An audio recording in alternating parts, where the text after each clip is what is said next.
Hello, नमस्कार दोस्तों। आप सभी का आज के क्लास में स्वागत है। बहुत बहुत अभिनंदन है आप सभी लोगों का। जैसा कि हम लोग मॉडर्न इंडिया पढ़ रहे थे, जिसमें इंडिया नेशनल मूवमेंट की स्टडी हो रही थी, और हम लोग खास करके बीपीएससी जो टीचर है 3.0 के लिए, बीपीएससी जो बिहार शिक्षक भर्ती का एग्ज़ाम मार्च में होने वाला है, उसी से संदर्भ में है। और हम लोग एकदम सटीक चीज़ें करेंगे, जहाँ से प्रश्न बार बार पूछे जाते हैं, उसी के बारे में हम लोग बात करेंगे यहाँ पे। अगर हम लोग देखें तो बीपीएससी जो टीचर का एग्ज़ाम हो रहा है, वो 3.0 ही नहीं बल्कि 4.0 के लिए भी बहुत महत्वपूर्ण हो जाता है ना। मॉडर्न इंडिया का सबसे बेहतर अगर हम लोग देखें तो मॉडर्न इंडिया से सबसे ज़्यादा सवाल पूछा जाता है ना, जिसमें इंडिया नेशनल मूवमेंट से सबसे ज़्यादा सवाल पूछे जाते हैं। और अभी तक देखिए, जितना भी एग्ज़ाम, मतलब 2 एग्ज़ाम हुआ है, और 2 एग्ज़ाम में बीपीएससी ने जो भी प्रश्न बनाया, हम लोगों ने जिस नोट्स को कंप्लीट किया है ना, इसी से ही रहा है। मैंने सोचा कि कुछ विद्यार्थियों का डिमांड रहा कि सर एक बार करा दीजिए इसको, तो शायद 3-4 एपिसोड हो गया होगा, है ना। 1927 तक डेट बाय डेट है, किस डेट में क्या क्या घटना घटा, सबसे महत्वपूर्ण है जो सवाल पूछा जाता है ना। 1927 यानी कि साइमन कमीशन तक हम लोगों ने स्टडी किया। उसके बाद अगला जो आता है वो हो जाएगा 1928। 1928 में क्या क्या होता है ना, और क्या सवाल बनते हैं, यहाँ से हम लोग बात करेंगे। देखिए, 1928 में हिंदुस्तान सोशलिस्ट रिपब्लिकन एसोसिएशन, है ना, जिसको हम लोग शॉर्ट में HSRA भी बोलते हैं, हिंदुस्तान सोशलिस्ट रिपब्लिकन एसोसिएशन की स्थापना पूछा जा सकता है कि कब हुआ, और इसकी स्थापना आपको 1928 में हो जाता है।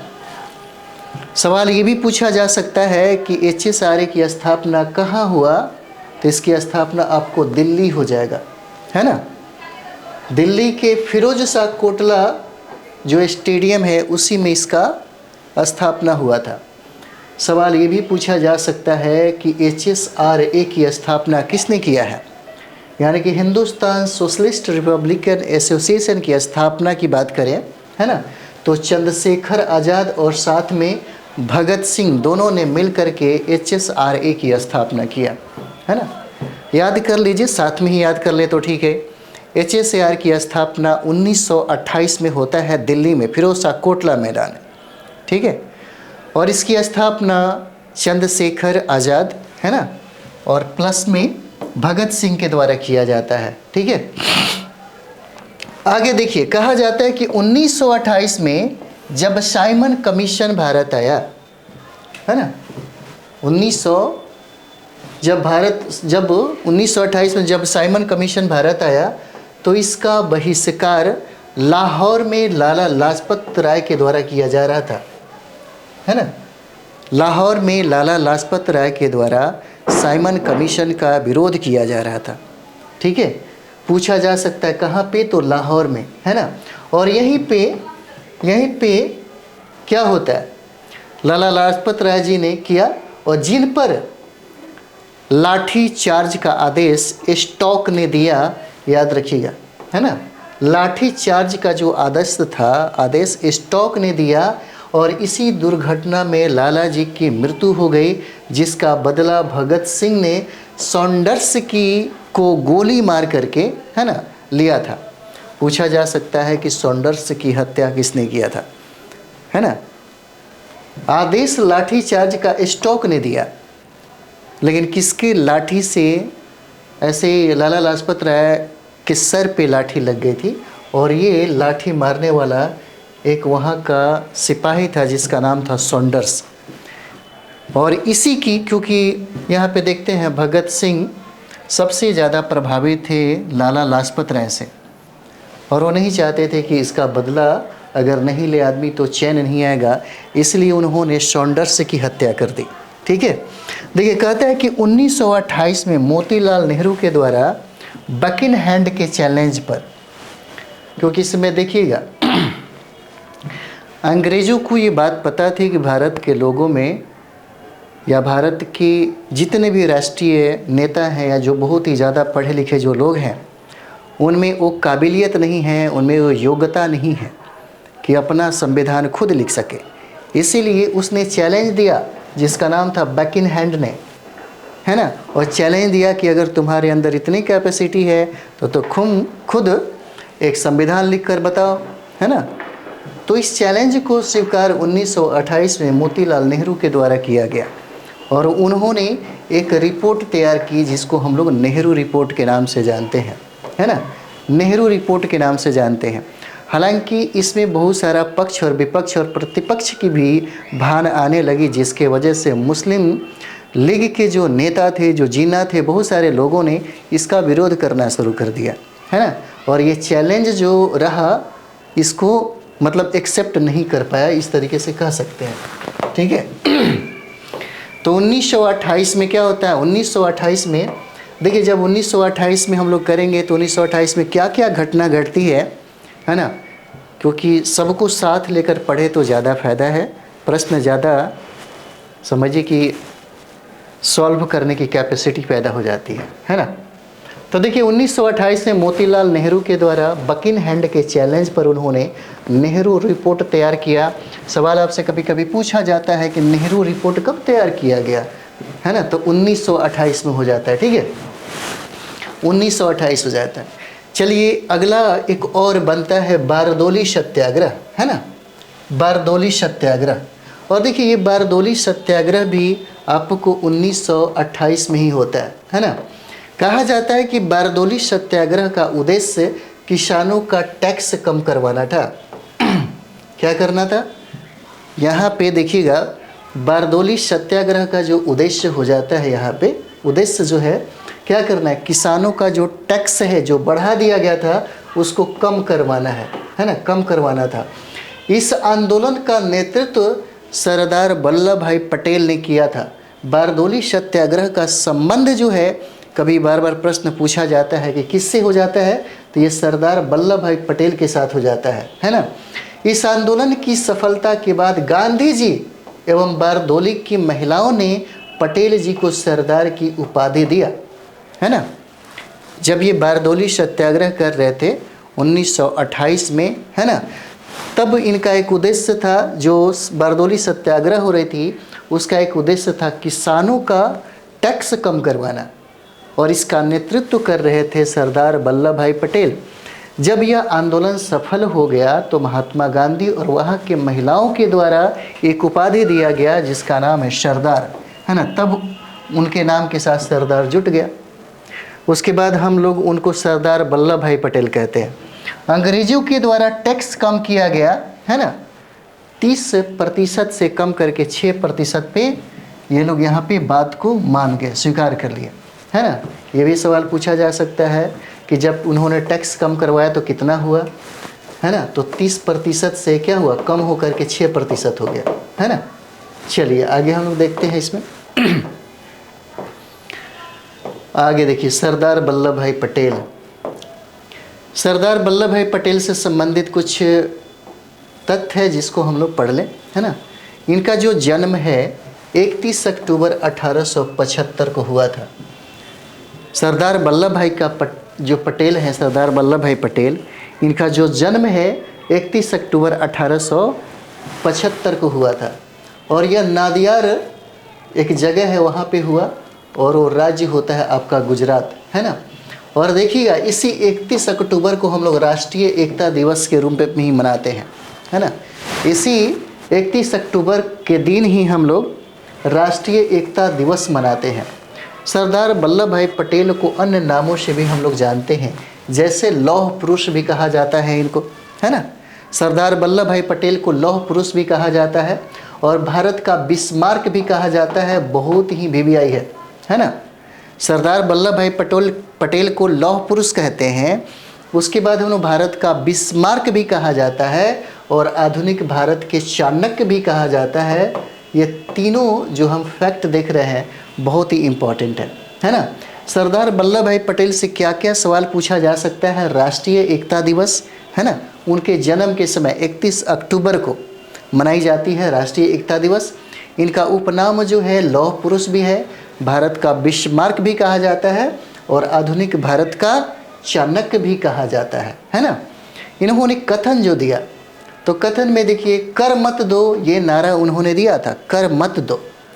उन्होंने कहा राजा अपनी प्रजा पर कितना भी गर्म क्यों ना हो जाए, अंत में उसे ठंडा होना पड़ता है ना। ये जो कथन है, आपसे कथन भी पूछा जा सकता है, खास करके बीपीएससी में कथन बहुत बार पूछा गया है। कथन से 2-4 प्रश्न पूछे ही जाते हैं, है ना। ये कथन देखिए, कर मत दो, सरदार वल्लभ भाई पटेल का ये कथन है। एक और कथन है कि राजा अपनी प्रजा पर कितना भी गर्म क्यों ना हो जाए, अंत में उसे ठंडा होना पड़ता है ना। मुझे लगता है कि याद हो गया होगा। चलिए आगे देखते हैं। 1928 में, ठीक है, 1928 में बीसीसीआई की स्थापना हुआ। 1900, देखिए अभी तक हम लोग 1928 ही कर रहे हैं। 1928 जिस तरह से हम डेट बाय डेट करेंगे, सब चीज़ को एक जगह अगर समग्र रूप से आप पढ़ते हैं ना, तो आपकी तैयारी एक बार में मस्त हो जाएगा, एकदम बढ़िया हो जाता है ना। जो भी डेट है, उस डेट में जितना भी घटना घटती है सबको एक जगह कलेक्ट कर लीजिए। अगर आप शुरुआत में स्टडी कर रहे हैं और आप चाहते हैं 1 से 2 साल के अंदर में कंप्लीट करें, तो हर घटना को एक कॉपी में एक ही जगह कलेक्ट करने की कोशिश करिए, है ना, और बार बार उसे रिवीजन करिए। तो उसी तरह से हम लोगों ने इसको किया। तो 1928 में बीसीसीआई की स्थापना, है ना, board of cricket counselling of India, जिसकी मुख्यालय कहाँ है, मुंबई में, है ना, जिसकी मुख्यालय कहाँ हो जाता है, मुंबई में। पूछा जा सकता है कि बीसीसीआई की स्थापना कब हुआ, तो ये देखिए 1928 में हो जाता है। Board of cricket council of India इसको हम लोग बोलते हैं, और इसका मुख्यालय मुंबई बनाया गया, है ना। 1928 से इतना फैक्ट्स हो गया। ये जो सरदार वल्लभ भाई पटेल से संबंधित जो सवाल पूछा गया है ना, देखिए आप लोग, इसलिए हम इधर आ जाते हैं, है ना। यहाँ से राष्ट्रीय एकता दिवस जो है पूछा गया है ना। भारत का बिस्मार्क लौह पुरुष भी पूछा गया, बहुत पहले पूछा गया, अब नहीं पूछा जाता, है ना। अब ये सवाल पूछा जा सकता है, आधुनिक भारत के चाणक्य किसे कहते हैं, भारत का बिस्मार्क किसे कहा जाता है ना। राजा अपनी प्रजा पर कितना भी गर्म क्यों ना हो जाए, अंत में उसे ठंडा होना पड़ता है, ये जो नारा है, ये सब इम्पोर्टेंट आपके लिए होता है, ठीक है। चलिए आगे बढ़ा जाए हम लोग, है ना। तो इसका मुख्यालय बीसीसीआई का क्या हो जाएगा, ये आपका मुंबई में हो जाता है इसका, ठीक है। चलिए आगे हम लोग देखते हैं 1929 का, है ना। चलिए 1929 का हम लोग देखें, 1929, ठीक है। देखिए 1929 में संविधान के गठन के लिए जिन्ना ने जिन्ना रिपोर्ट प्रस्तुत किया, है ना। 1928 में हम लोगों ने देखा था, 1928 में, है ना, 28 में क्या था, नेहरू रिपोर्ट मोतीलाल नेहरू के द्वारा तैयार किया गया, है ना, क्या नेहरू रिपोर्ट, है ना। लेकिन इस नेहरू रिपोर्ट को जिन्ना और बहुत सारे संगठन के लोगों ने एक्सेप्ट नहीं किया, अस्वीकार कर दिया, और उनको ये लगा कि शायद इसमें मतलब समझिए कि बहुत मतलब गलत तरीके से इसको ये किया गया है, सबकी भागीदारी की बात नहीं किया गया है ना। तब बाद में जिन्ना ने एक जिन्ना रिपोर्ट प्रस्तुत किया, ठीक है, और इसी रिपोर्ट में उन्होंने अंग्रेजों के समक्ष 14 सूत्री मांग किया, है ना। चलिए इसको हटा दिया जाए, है ना। तो 1929 में देखिएगा, 1928 में जब नेहरू रिपोर्ट प्रस्तुत किया गया, तो बहुत सारे संगठन के लोगों ने उसको एक्सेप्ट नहीं किया। उसी समय 1 साल के बाद 1929 में देखिएगा कि संविधान के गठन के लिए जिन्ना ने भी एक जिन्ना रिपोर्ट तैयार की और अंग्रेज़ों के सामने 14 मांगे रखी, जिसको हम लोग 14 सूत्री मांग बोलते हैं, है ना। 14 सूत्री मांग हम लोग बोलते हैं, ठीक है। और ये हुआ 1929 में। 1929 में एक और घटना घट गई, ठीक है। पब्लिक सेफ्टी बिल के विरोध में, याद रखिएगा बहुत इंपॉर्टेंट है ये, पब्लिक सेफ्टी बिल पास हो रही थी ब्रिटिश ईस्ट इंडिया कंपनी के द्वारा, जिसका विरोध करना था, इसी के विरोध के स्वरूप में देखिएगा भगत सिंह, ठीक है, और बटुकेश्वर दत्त ने असेंबली में बम फेंका। बात यह था कि बटुकेश्वर दत्त को ही इंग्लिश बोलने आती थी और भगत सिंह को ही इंग्लिश बोलने आती थी, इसलिए दोनों ने क्या किया, असेंबली में बम फेंका। बम फेंकने का मकसद उसको मतलब वो कह सकते हैं कि उनका मकसद ये नहीं था कि वहाँ पे कुछ हिंसा हो जाए। उनका जो मकसद है उसको देखिए, है ना। पब्लिक सेफ्टी बिल के विरोध में भगत सिंह और बटुकेश्वर दत्त ने क्या किया, असेंबली में बम फेंका। और ये घटना आपको 1929 का है, ठीक है। 1929 में हम लोगों ने जीना रिपोर्ट भी देखा और 1929 में हम लोगों ने पब्लिक सेफ्टी बिल के विरोध में असेंबली हॉल में भगत सिंह और बटुकेश्वर दत्त के साथ, है ना, असेंबली में क्या हुआ, बम फेंकते हुए हम लोगों ने देखा, ठीक है। उन्होंने कहा इनकलाब जिंदाबाद। भगत सिंह और बटुकेश्वर दत्त दोनों मिलकर के उस असेंबली हॉल में वहाँ पे भागते नहीं हैं, रुक जाते हैं। और रुकने के बाद उनका जो नारा होता है इनकलाब जिंदाबाद, साम्राज्यवाद का नाश हो, है ना, बहरो तुम सुनो, इनकलाब की लड़ाई बम से नहीं विचार से लड़ी जाती है। भगत सिंह और बटुकेश्वर दत्त ने ये बातें उस असेंबली हॉल में ज़ोर ज़ोर से चिल्ला करके ये बात कहने लगे, इनकलाब जिंदाबाद, साम्राज्यवाद का नाश हो, बहरो तुम सुनो, इनकलाब की लड़ाई बम से नहीं विचार से लड़ी जाती है। इनकलाब की लड़ाई, देखिए कितना अच्छा है, इनकलाब की लड़ाई बम से नहीं विचार से लड़ी जाती है, ठीक है। चलिए आगे हम लोग और देखते हैं, अभी बहुत कुछ पढ़ना है ना। इनकलाब की लड़ाई बम से नहीं विचार से लड़ी जाती है। 1929 में जहाँ से सवाल बार बार पूछा जाता है, ये जो हम लोग अभी पढ़ने जा रहे हैं, बीपीएससी बहुत बार पूछा हुआ है। बीपीएससी इसको बहुत बार टारगेट किया है। 1929 में है लाहौर अधिवेशन। 1929 में लाहौर अधिवेशन में जवाहरलाल नेहरू ने पूर्ण स्वराज का मांग किया, है ना। क्या किया, पूर्ण स्वराज का मांग किया, ठीक है।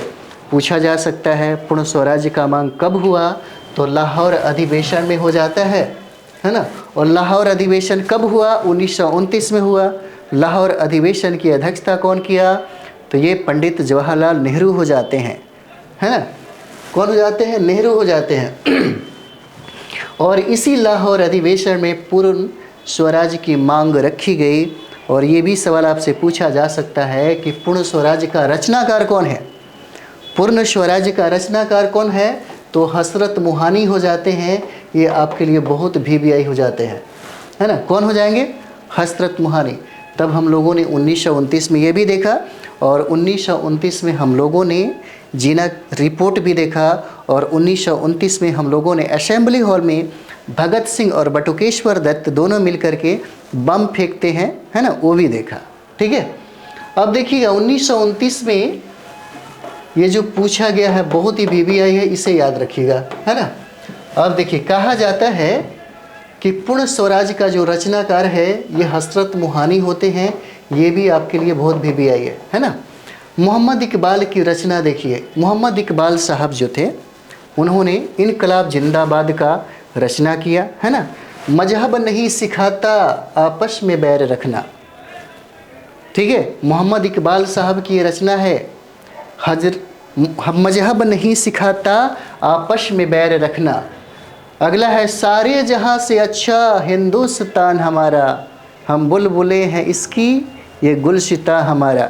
पहली बार पंजाब में गाया गया, है ना, पहली बार पंजाब में इसे गाया गया। सारे जहां से अच्छा हिंदुस्तान हमारा, बोले तो ठीक थे लेकिन इकबाल साहब पाकिस्तान चले गए, है ना। ये गलत कर दिए, ठीक है। तो 1929 में लाहौर अधिवेशन होता है ना। इसकी अध्यक्षता जवाहरलाल नेहरू करते हैं और इसी अधिवेशन में पूर्ण स्वराज की मांग रखी जाती है और पूर्ण स्वराज का जो रचनाकार है हसरत मोहानी हो जाते हैं। अब कंप्लीट हो गया होगा मुझे लगता है, ठीक है। आगे देखिए मोहम्मद जो इकबाल साहब हैं, इनकी जो रचना है इनकलाब जिंदाबाद। मजहब नहीं सिखाता आपस में बैर रखना, इन्हीं की रचना है। और एक और रचना है, सारे जहां से अच्छा हिंदुस्तान हमारा, और पहली बार इन्होंने पंजाब में गाया, है ना। चलिए पंजाब हो जाता है, आगे हम लोग बढ़े, चलिए आगे बढ़ जाते हैं, आगे बढ़िए। देखिए एक और सवाल है जो बीपीएससी बहुत बार पूछा हुआ है। 31 दिसंबर 1929, बहुत भी हम लिख देते हैं, जहाँ पे हम इसको निशान लगाए, आप भी उसको कंप्लीट करिए। डेट के साथ अगर करते हैं तो भूल नहीं पाइएगा, बीपीएससी कभी कभी डेट पूछता है, ठीक है। 31 दिसंबर 1929 को नेहरू जी ने लाहौर के रावी नदी के तट पर व्यक्तिगत रूप से क्या किया, तिरंगा फहराया, ठीक है। व्यक्तिगत रूप से क्या किया, तिरंगा फहराया। पूछा जा सकता है यहाँ पे 1929 को नेहरू जी ने लाहौर में, है ना, लाहौर में व्यक्तिगत रूप से जो झंडा फहराई, है ना, वो किस नदी के तट पे था, तो ये रावी नदी हो जाएगा। और ये रावी नदी के बारे में बार बार पूछा गया है। और ये रावी जो नदी है, यह सिंधु नदी का अपवाह जो तंत्र है उसका सहायक नदी है।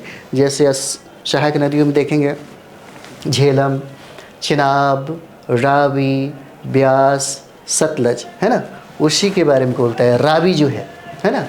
तो रावी नदी के तट पे ही व्यक्तिगत रूप से जवाहरलाल नेहरू ने तिरंगा झंडा को फहराया था, और यह डेट था 31 दिसंबर 1929 को, ठीक है। देखिए 1929 में एक और भी घटना घटती है। 1929 में साइमन कमीशन दूसरी बार भारत आया है, दूसरी बार भारत आया है। अधिकतर लोगों को 1927 वाला ही चीज़ें याद रहता है ना। अगर हो सकता है ये सवाल पूछ दे कि दूसरी बार साइमन कमीशन, है ना, कब आया भारत में, तो ये आपका डेट 1929 हो जाता है ना।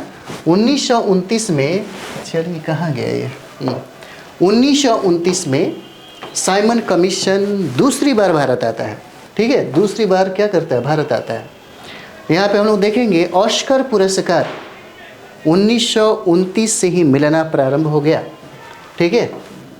मुझे लगता है कि याद रहेगा, ऑस्कर जो पुरस्कार है मिलना कब से प्रारंभ हो गया, तो ये 1929 हो जाएगा, है ना। 1929 से ही मिलना प्रारंभ हो जाता है ना। और हसरत मोहानी के द्वारा इनकलाब का विचार दिया गया, ठीक है। हसरत मोहानी के द्वारा इनकलाब का विचार दिया गया। पूछा जा सकता है ये सवाल कि इनकलाब का विचार किन के द्वारा दिया गया, उसमें ऑप्शन में आपके भगत सिंह भी हो जाएंगे, ठीक है, लेकिन आंसर आपका क्या हो जाएगा, हसरत मोहानी हो जाते हैं, ठीक है, हसरत मोहानी हो जाते हैं। चलिए आगे हम लोग देखेंगे 1930 की घटना देख लें, है ना। 1930 देखिए, 1930 कहता है कि 26 जनवरी 1930 को, है ना, कब, तो 26 जनवरी 1930 को कांग्रेस टीम एवं नेहरू ने लाहौर के रावी नदी के तट पर तिरंगा फहराया, जिसको हम स्वाधीनता दिवस के रूप में मनाते हैं, है ना, जिसको हम स्वाधीनता दिवस के रूप में मनाते हैं। वो डेट पूछा जाता है, कौन सा डेट था, 26 जनवरी 1930, ठीक है। क्योंकि हम लोग देखेंगे 1930 की जो घटनाएं हैं, है ना, क्योंकि यहाँ से बहुत ज़्यादा सवाल पूछे जाते हैं। जब हम लोग 1919 के बाद जब प्रवेश करते हैं इंडियन नेशनल मूवमेंट में, यहाँ से बहुत ज़्यादा सवाल पूछे जाता है ना। तो 1930 में हम लोग देख रहे हैं 26 जनवरी 1930 को कांग्रेस की टीम एवं नेहरू ने लाहौर के रावी नदी के तट पर, है ना, तिरंगा झंडा फहराया, जिसको हम लोग स्वाधीनता दिवस के रूप में क्या करते हैं, मनाते हैं, ठीक है। आगे देखेंगे हम लोग 1930 की ही ये घटना है ना, वो है दांडी मार्च यात्रा।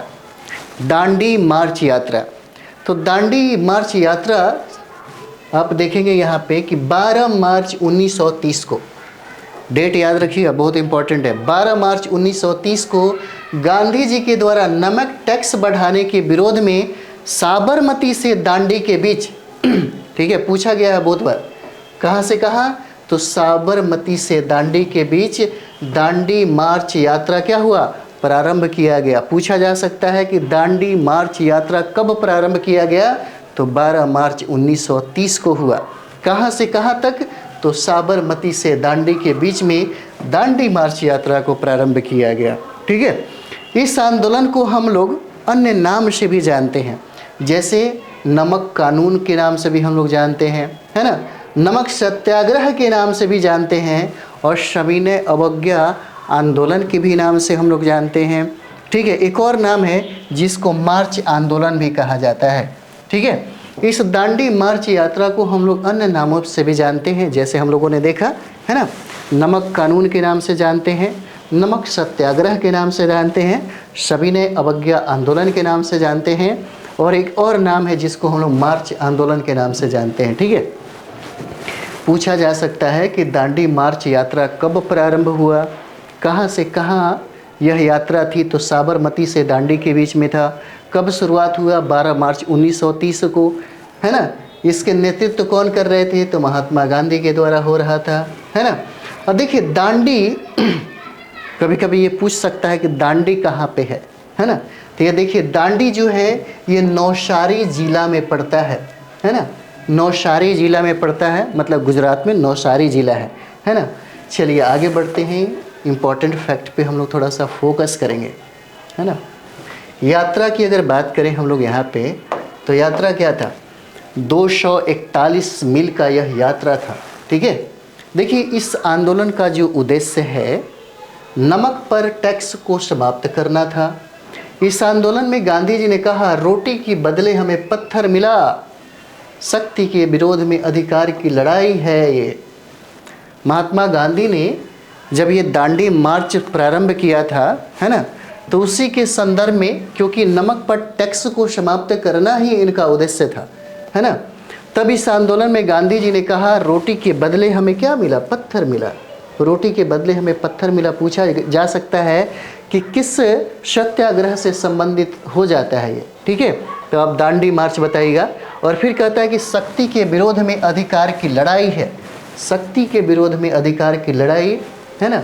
उस समय की बात थी जब नमक टैक्स के विरोध में यह आंदोलन प्रारंभ किए थे। ठीक है, आते हैं, बहुत इम्पोर्टेंट है, यह यात्रा 385 किलोमीटर की थी। पूछा जा सकता है आपसे कितना किलोमीटर की थी, तो 385 किलोमीटर की यह यात्रा थी, जिसमें 24, है ना, 24 डेज यानी कि 24 दिन लगा था। कितना किलोमीटर था, तो 385 किलोमीटर था, 385 किलोमीटर था, जिसमें दिन 24 दिन लगा, और 24 जिलों को पार करते हुए इस समय पत्रकार थे। पूछा जा सकता, बहुत बीबीआई है ये वाला, बहुत बीबीआई है। बॉब मिलर थे महात्मा गांधी के साथ, बॉब मिलर। पूछा जा सकता है आपसे कि दांडी मार्च के समय कौन पत्रकार उनके साथ थे, तो कौन हो जाएंगे, बॉब मिलर हो जाएंगे।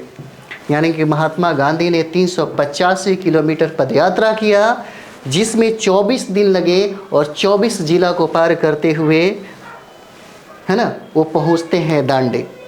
कहा जाता है कि इसी समय जो पत्रकार थे जो महात्मा गांधी के साथ शामिल थे, जिनका नाम था बॉब मिलर, पूछा जाता है ना, इन्होंने कहा यह एक भयानक दृश्य था।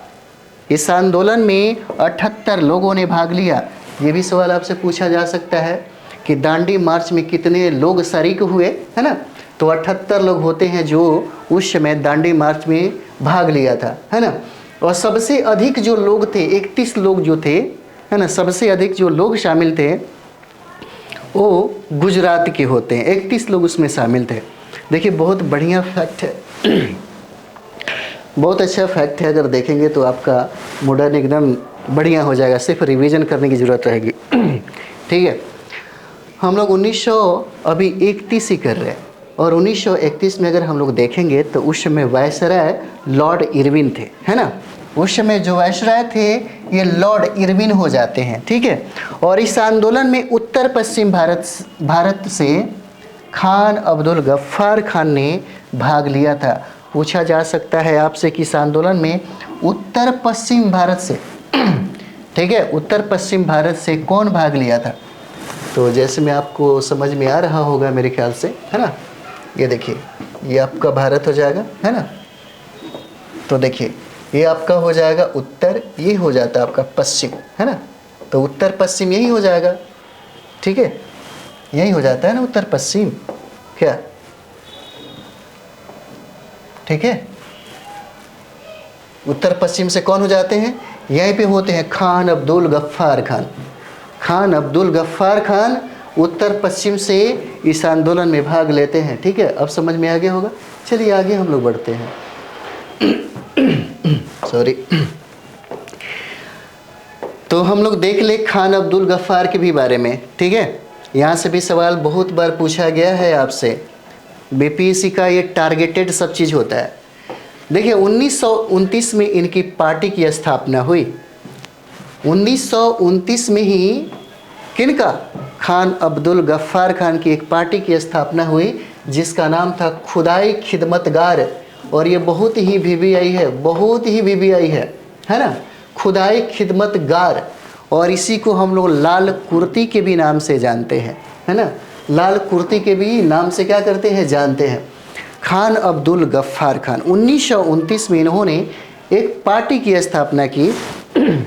उन्होंने एक पार्टी की स्थापना की जिसका नाम है खुदाई खिदमतगार, है ना, जिसका नाम क्या है, खुदाई खिदमतगार हो जाता है, जिसको हम लोग लाल कुर्ती के नाम से भी जानते हैं। और ये पूछ देगा आपसे। ठीक है, पत्रिका इन्होंने दिखाया जिसका नाम था पखनूर। ठीक है, पखनूर हो जाता है और 10 रोज़ा हो जाता है। पूछा जा सकता है कि 10 रोज़ा जो पत्रिका निकाला किनके द्वारा निकाला गया था, है ना।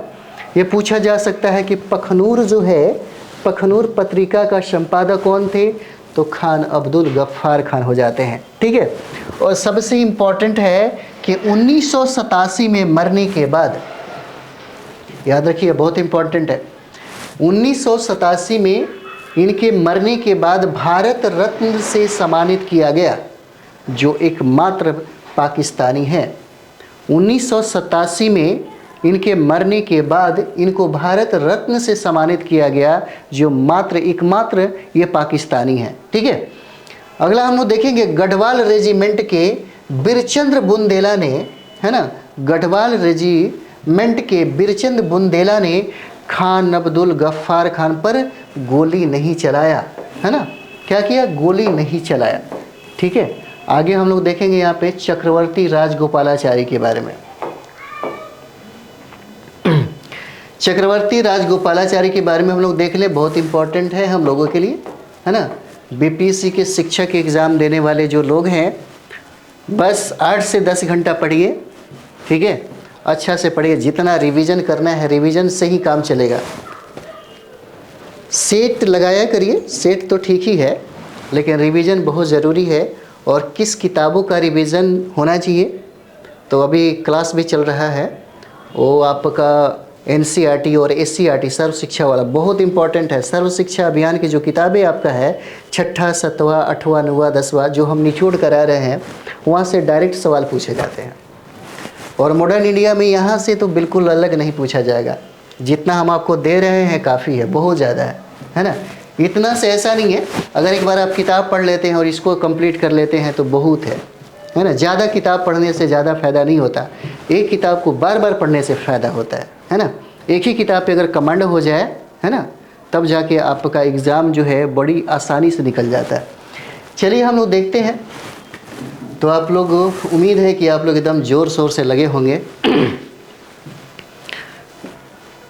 चलिए आगे हम लोग देखें। चक्रवर्ती राजगोपालाचारी, है ना, तमिलनाडु के तंजौर तट से, तमिलनाडु के तंजौर तट से चक्रवर्ती राजा गोपालाचारी जो हैं, क्या किया, इन्होंने भाग लिया था। कहा जाता है कि तमिलनाडु से, पूछा जा सकता है कि दांडी मार्च में, है ना, तमिलनाडु से कौन भाग लिए थे, पूछा जा सकता है। तो तमिलनाडु के तंजौर तट से चक्रवर्ती राजगोपालाचारी ने क्या किया था, भाग लिया था। इन्होंने दांडी मार्च यात्रा को राम जी की लंका यात्रा कहा। ये भी पूछा जा सकता है आपसे, है ना, राम जी की लंका यात्रा किन्होंने कहा, तो ये चक्रवर्ती राजगोपालाचारी होते हैं। और चक्रवर्ती राजगोपालाचारी तमिलनाडु के तंजौर तट से किस में भाग लेते हैं, ठीक है, ये दांडी मार्च यात्रा में क्या होते हैं, शामिल होते हैं। और इसी दांडी मार्च यात्रा को इन्होंने क्या कहा, राम जी की लंका यात्रा कहा। ठीक है, देखिए चक्रवर्ती राजगोपालाचारी का जो उपनाम है, इनको राजा जी के नाम से संबोधित किया जाता है ना। इनको राजा जी के नाम से संबोधित किया जाता है। और जब भारत हमारा आज़ाद हुआ तो उसके अंतरिम सरकार में ये शामिल हुए और उस समय इनको शिक्षा मंत्री बनाई गई, है ना, उनको उस समय शिक्षा मंत्री बनाया गया। स्वतंत्र भारत के पहले भारतीय वायसराय, ठीक है।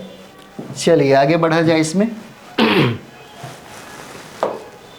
अंतरिम सरकार में क्या हुआ, शिक्षा मंत्री इनको बनाया गया, ठीक है। और यहाँ पे देखा जाए स्वतंत्र भारत के पहले भारतीय वायसराय, स्वतंत्र पार्टी के संस्थापक और मद्रास के पहले सीएम, ठीक है। यहाँ हम लोग देखेंगे आचार्य विनोबा भावे के बारे में। आचार्य विनोबा भावे के बारे में बहुत ज़्यादा सवाल पूछा गया है आपसे, और जो सवाल इम्पोर्टेंट होता है ना, जो पूछने की प्रबल संभावना हो जाती है बीपीएससी के द्वारा, उस पर हम लोग फोकस करें। तो आचार्य विनोबा भावे के बारे में देखिए, इनके बचपन का नाम जो है विनायक नरहरि भावे हो जाता है ना। आचार्य जो विनोबा भावे हैं, विनोबा भावे, ठीक है, विनोबा भावे के बचपन का नाम होता है विनायक नरहरि भावे। इनका जो गुरु है, इनके जो गुरु हैं, इनका नाम है महात्मा गांधी, है ना। इनका नाम क्या हो जाता है, महात्मा गांधी।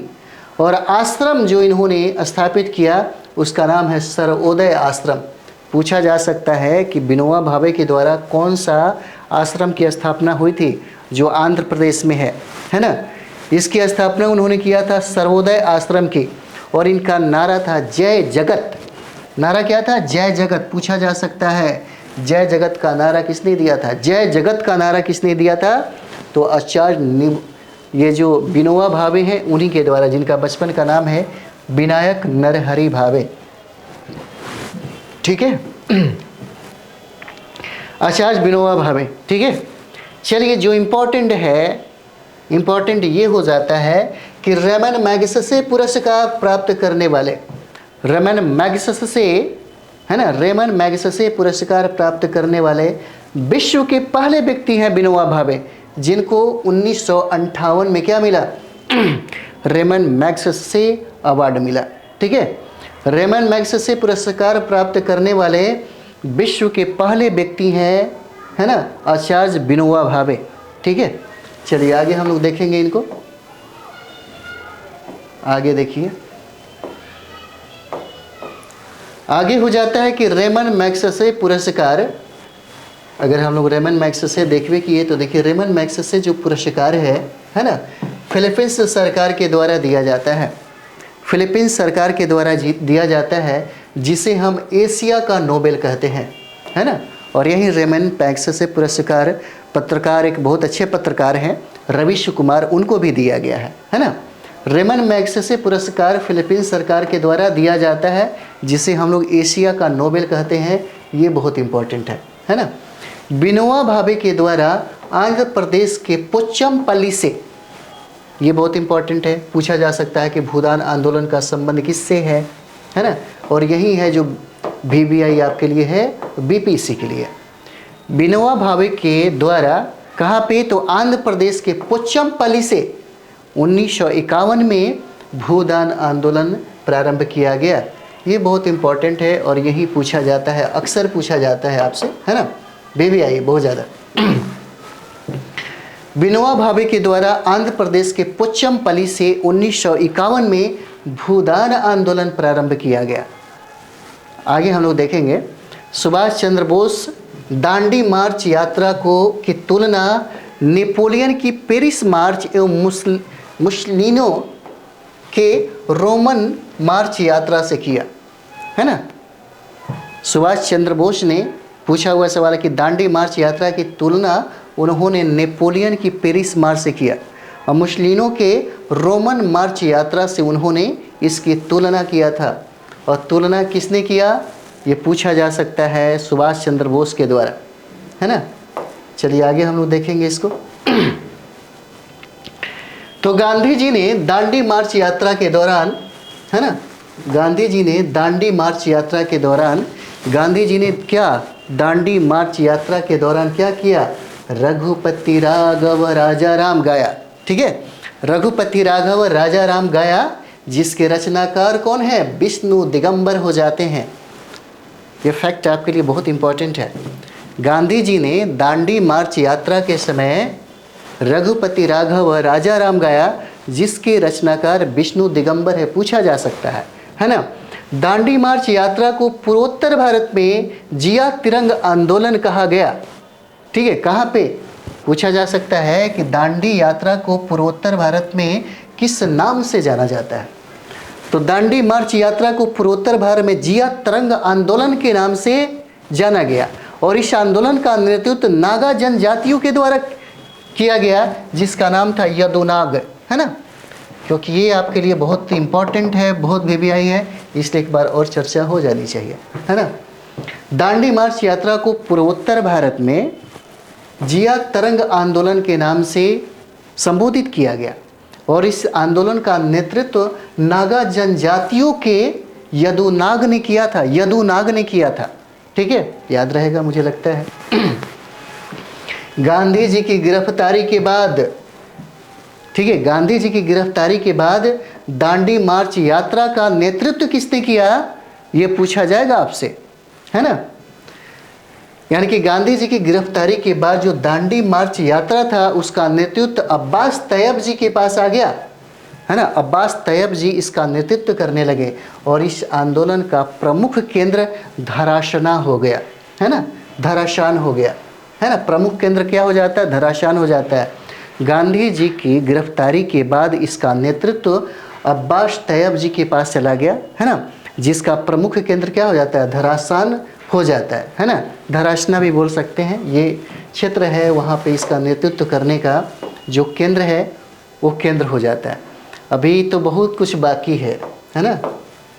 अभी तो हम लोग शुरुआतें किए हैं इसको, ठीक है। 1930 जो है अभी हम लोग शुरुआतें किए हैं, तो इसमें जो भी होगा बहुत महत्वपूर्ण, जो बहुत VVI होगा वही हम लोग करने जा रहे हैं।